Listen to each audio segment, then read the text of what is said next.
చదువేస్తే ఉన్నమతిపోవడం, లేదంటే గనక ఏదో అందరి చేత మెప్పు పొందడం కోసం వెర్రి వేషాలు వేసిన, అంటే ఎయిదర్ గుడ్ ఆర్ బ్యాడ్, మనం జనంలో ఉండాలి అన్నటువంటి రూట్లో సాగుతున్నటువంటి దానికి సజీవ సాక్ష్యం ఇది. రీల్ కోసం ఒక వ్యక్తి చేసినటువంటి ఓవర్ యాక్షన్.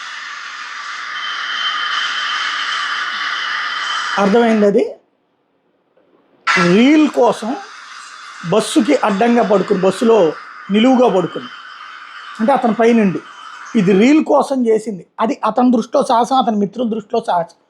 తేడా వస్తే ప్రాణం పోద్ది. అంటే ఏదో కావాలి, ఏదో చెయ్యాలనేటటువంటి ఇట్లాంటి తలతెక్క వ్యవహారాలతో పెద్ద తలనొప్పి అయిపోతుంది. నిన్న ఇంకొక ఇన్సిడెంట్ కూడా చోటు చేసుకుంది కదా. ఒక అమ్మాయి ఎవరైతే ఏది ఒక ఫ్రెండ్తో కలిసేసి కిందకి యాలాడబడిపోతూ వచ్చినటువంటి విజువల్, అది సంచలనం సృష్టించినటువంటిదే. ఇట్లాంటివి అంటే పిచ్చి ముదిరి పాకాన పడుతున్నటువంటి తరహా అనుకోవాలేమో. ఎక్కడెక్కడి నుంచినో జరుగుతున్నటువంటి ఈ తరహా వ్యవహారాలకు సంబంధించి ముగింపు పలకపోతే చాలా ప్రమాదం.